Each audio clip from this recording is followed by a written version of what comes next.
take notes. Last we were here on Friday, we learned about ionic compounds. We learned we needed a periodic table. We learned we needed to figure out those stable charges. We looked them up, crossed them over, we got our formula. Forget all that. We're learning the other half of the story here. It has nothing to do with the first part. So let's get to that. Our title is Covalent Compounds.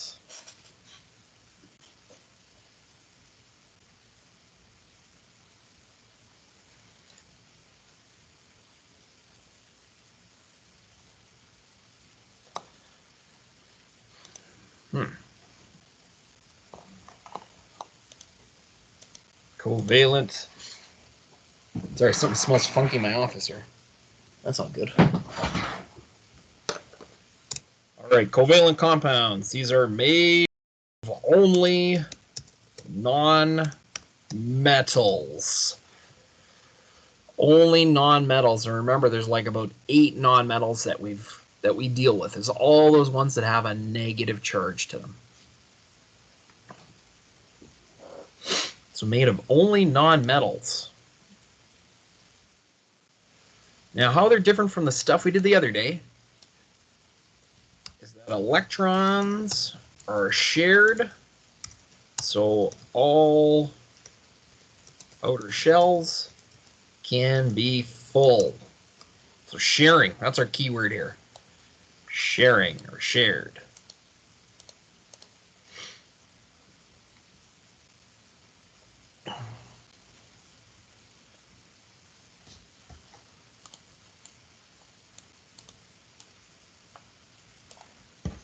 So I can draw you an example here of this in a couple of different ways.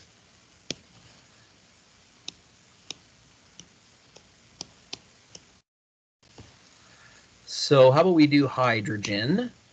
And hydrogen is in group 1, so it has 1 valence electron. So I'm going to draw 1 shell and 1 valence electron there. And we're going to add that to fluorine.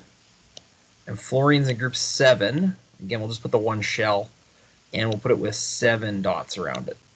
2, 3, 4. Got it.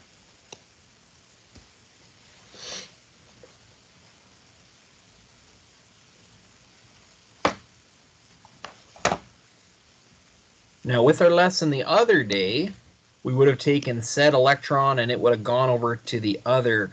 It would have gone over here, and then hydrogen would have had none, and fluorine would have had a whole bunch, and everything would have been happy. That's not what we're doing today. So we're not taking electrons away. We are sharing them. So let me scribble all that stuff out. So here's how we're going to show this sharing. First, I'm going to draw hydrogen, and I'm going to draw its 1 shell, a little bit elongated here. And for a second, I'm not going to put its electron in. Right beside it, we'll put fluorine. And I'm going to draw the shells overlapping, and I'm going to put 6 of the 7, 4, 5, 6 in that ring. I'm going to put fluorine's 7th one right there, and then I'm going to write hydrogen's 1 right there.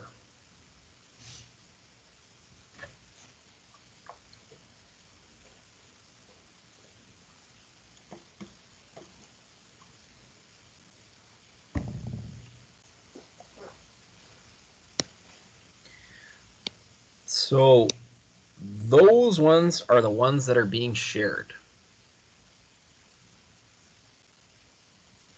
So if you just watch me for a second here, hydrogen needs 2 electrons to fill its outer shell, and if they share, it's got 1, 2. And fluorine needs 8 electrons to fill its shell because it's a little more complicated, so it has 1, 2, 3, 4, 5, 6, 7, and 8. So that sharing allows both atoms to fill their outer shell. Now, I know these get a little, the more rings, the harder they are to draw. So we could do this a shortcut here. We could just say, there's hydrogen. There's fluorine.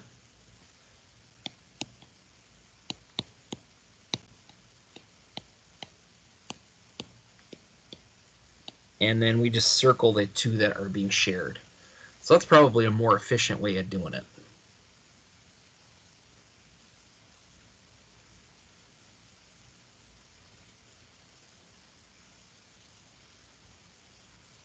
What I think what we should do now is I think we should use our Lewis diagrams, so this stuff, and I want to draw a few of these. So we'll sort of figure them out. I guess they're kind of like little puzzles that a little bit of trial and error, you can figure them out. So we shall make a table here. Go to the next slide.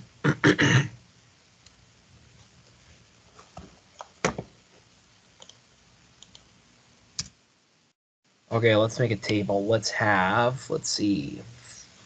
We'll do formula first.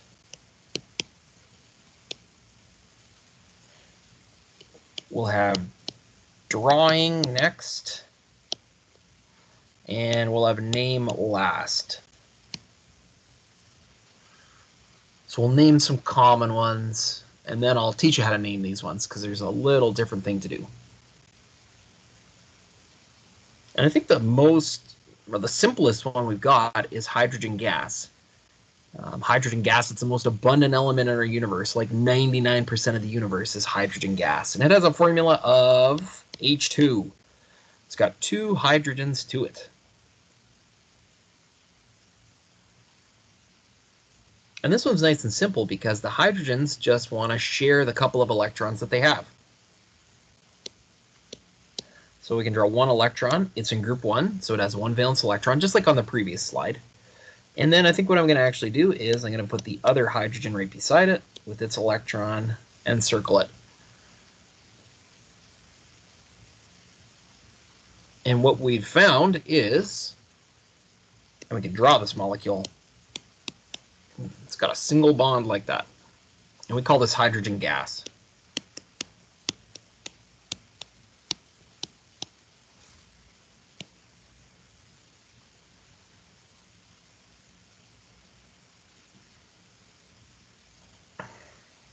So this is a covalent compound because hydrogen is a nonmetal and electrons are being shared.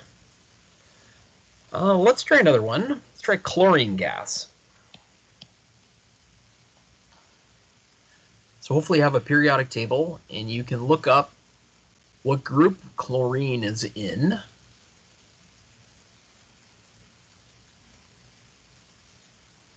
And it's in group 7. So we're going to make it kind of similar to the last one here. So when I draw this one, there's 6, and then there's my 7th one. I'm going to repeat the exact same thing right beside it. And I'll circle that bond. I guess I'm leaving myself a lot of space here at the bottom, but we did figure out that it's a single bond with chlorine here. And this one also is very similar in name. It's chlorine gas, so I botched that. There we go. Chlorine gas. They're not all this easy to name, but those two. Chlorine gas. Let's keep going. Let's do, I don't know, 4 or 5 more here.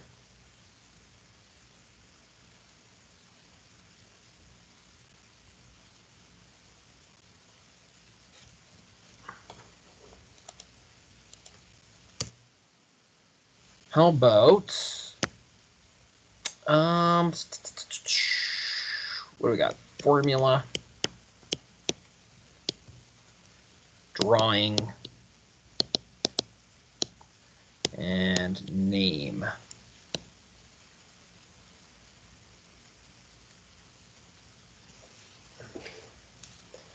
H2O.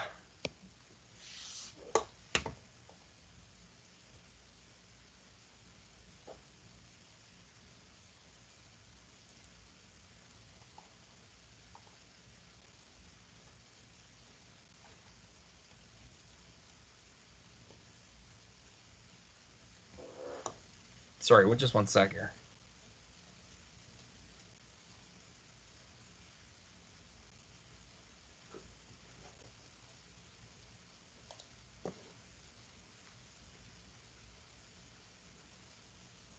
Okay, just checking something. Okay, so we want to draw this one. Obviously we know the name's water, and you can call it water. We're going to come up with a fancy name for this later, but for now we can just call it water, which is good. So this one, I'm going to draw this one for you. So oxygen is going to be in the middle of this molecule. Looks like that. Now oxygen's in group 6. So it's got 6 valence electrons. So I'm going to put the 6 dots for oxygen in like that. And then you'll kind of notice that we do have some spots here, right? We got a nice spot right there and a nice spot right there for us to put some electrons in. And that's exactly what we're going to do. So we'll just get rid of those marks. So we'll put one hydrogen beside it. We'll circle that. And we'll put the other hydrogen beside that. And we'll circle that. And again, by sharing those electrons, you'll notice that the hydrogens can fill their outer shells. Each can have 2. And when it comes to the oxygen, and I'll just sort of color over here, oxygen has 1, 2, 3, 4, 5, 6, 7, 8. So it's shared, and it's got 8. And that's how you draw water.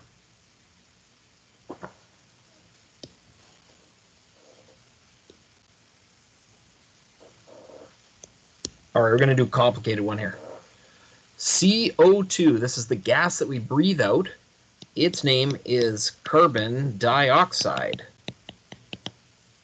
Now just hang on a second here with that name.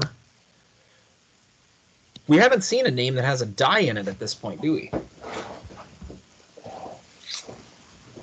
That's a new one. And this is actually where our naming convention is going to differ from the stuff we learned the other day. We're going to have some dies and tries, and you know that's sort of coming up here. I can draw this one. This one's kind of complicated. It actually has a bunch of double bonds to it. Double bonds. We didn't talk too much about that yet here, or at all. So carbon actually does that, and then the oxygens come in like this. And you can see this one's starting to get a little crazy. It's a simple molecule, CO2, but it's kind of a complicated picture, isn't it? You get carbon and you get a couple of double bonds there. But the bottom line is that we have this dioxide. And that's sort of maybe where we can transition over to going about to, for me, teaching you how to name these compounds. I mean, I didn't need to teach you how to name water. The water does have a fancy covalent name. And the carbon dioxide one here is a nice little preview to us actually learning this.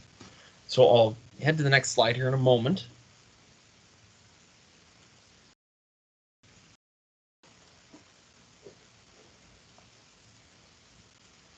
Okay, here we go.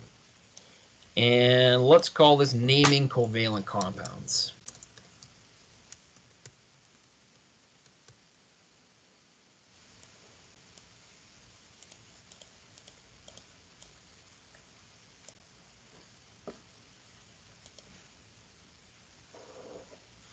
It might be easiest, perhaps, if we just did an example.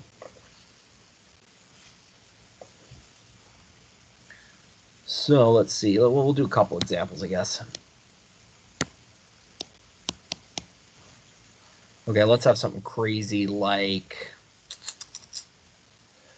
C2F5.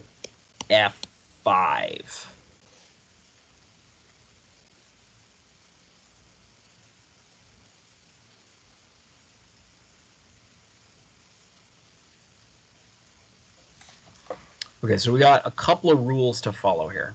And I'll just write the rules beside and we'll go back and name the compound. So rule number 1 is name the first non-metal.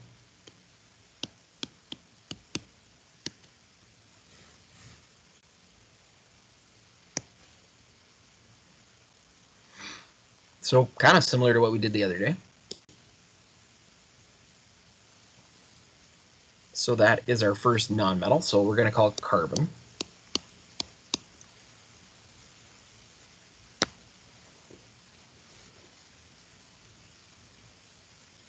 Rule 2 is name the second non-metal with an "-ide" ending.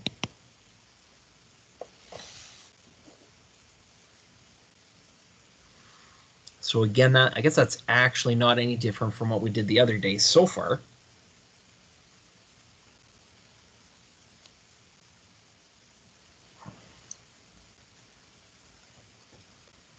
So fluorine becomes fluoride.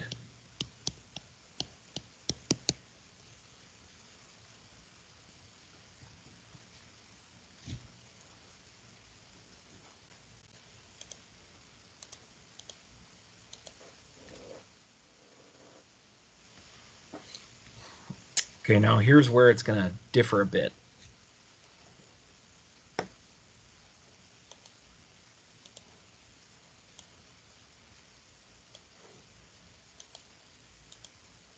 Sorry, I just got to cover the rules up because I need a little more space.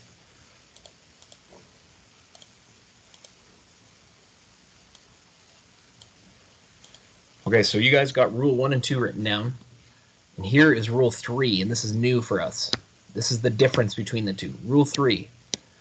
Use a prefix. Hey, what's going on here? Okay, that didn't work. Let me try this a different way. Okay, so we had C2F5. We had so far called it carbon fluoride. Okay, so here's rule 3. Use a prefix to show the number of atoms present.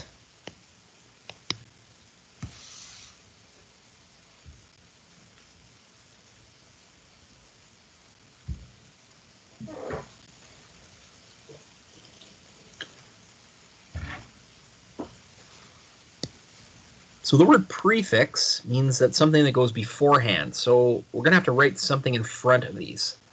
Now there's a prefix list that I suppose I should give you here.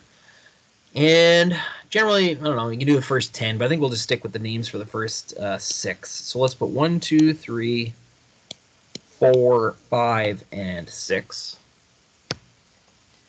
And I'll give you the names here. So if you have one of a particular atom, you can use the prefix mono out front.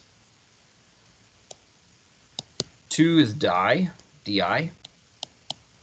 3 is tri. 4 is tetra. Penta, like a pentagon, and hexa, like a hexagon. I'll give you a sec to get those down.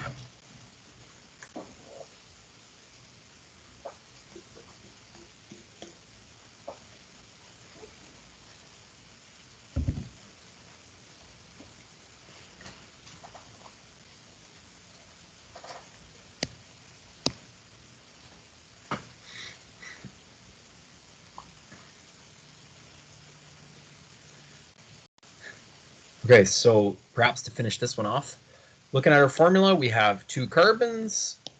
Di means 2, so we got to stick a di out front. Dicarbon. And then fluorine is a 5. Penta means 5, so we got to write penta out front. Pentafluoride. Dicarbon pentafluoride. As long as you got this list handy, these should probably be pretty easy. Again, there's no crossing over, you don't change anything around, just write how many there are. Let's try a couple.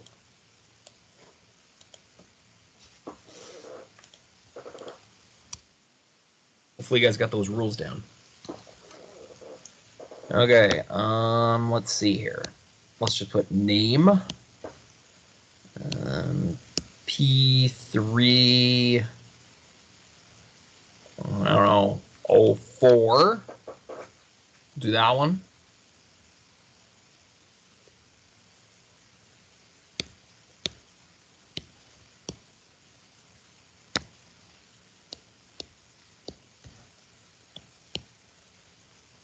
And those 2.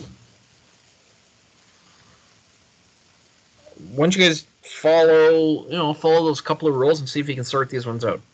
I'll give you a minute to see if you can figure it out, then we'll take it up.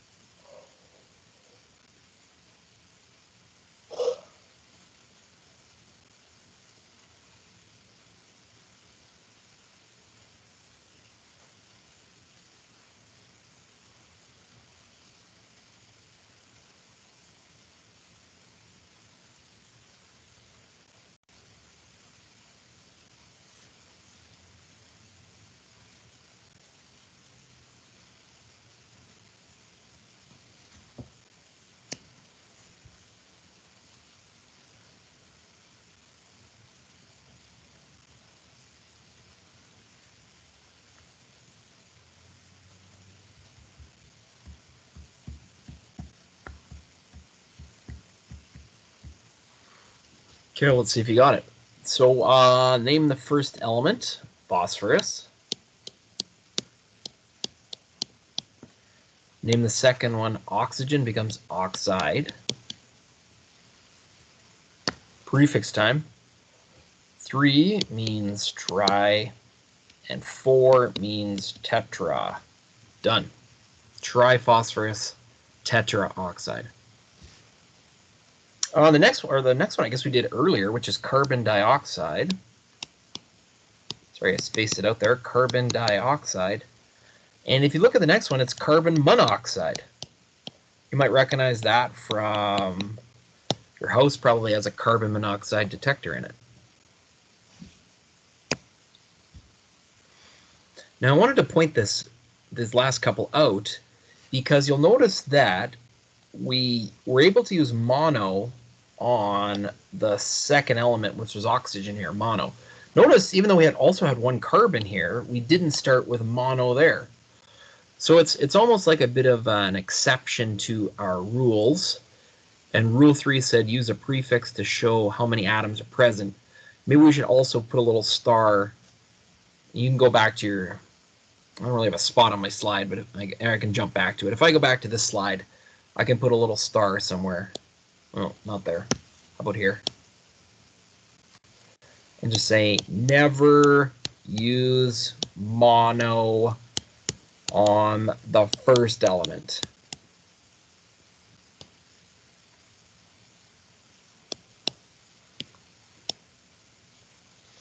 So never use mono on the first element. So you don't say monocarbon, mono oxide. You just say carbon monoxide.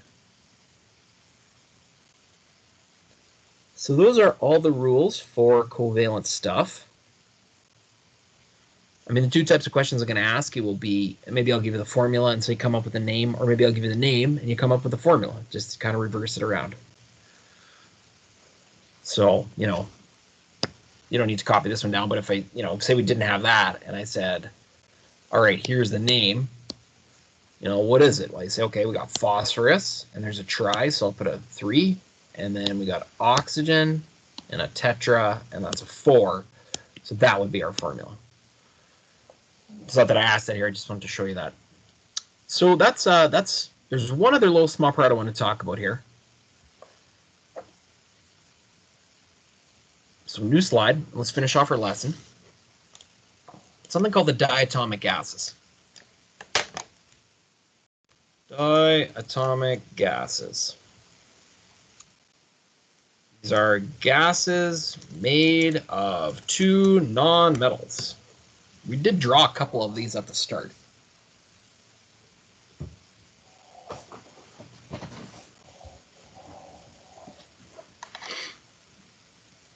So there are 7 of them. And if we were in my classroom at Westgate, we could look up on the wall and the 7 of them would be there. Since we're not, you guys might want to write these down and have them handy. So the 7 are hydrogen gas, oxygen gas, oh sorry, that was a 2. Bromine gas, fluorine gas, iodine gas, nitrogen gas, and chlorine gas. So like I just said, all the names are, you just name the element. Iodine, that's supposed to be.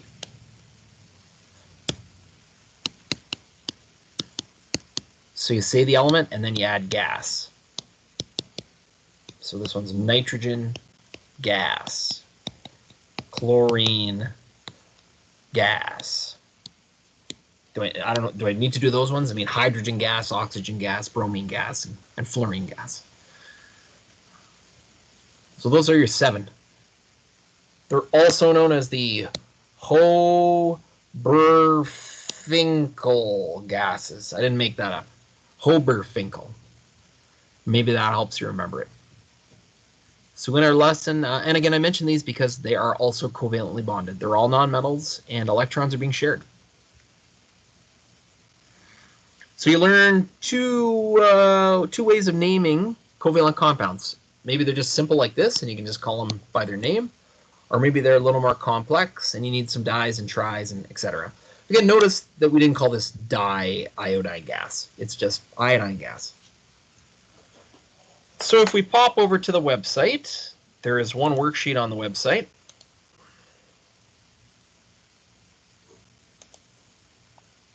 Here it is. Naming sheet 2. I just gave 2 columns. There isn't that middle column for the crossing over because nothing's being crossed over. So 1 column's for the names and 1 column's for the formula. And you can see you got chlorine gas mixed in here. And there it is. Well, there's lots there. Anyway, there's probably more than you need, but practice is good. And the answers are located on the right underneath here. Answers are located right there. And that is our lesson. So I want you guys to go practice. And then tomorrow we're going to end up having a quiz. We'll do a short review at the start. Then we're going to do a quiz on ionic and covalent compounds when they're all mixed together on one worksheet. Well, that'll be tomorrow. Okay, so with that, I'll stop the recording.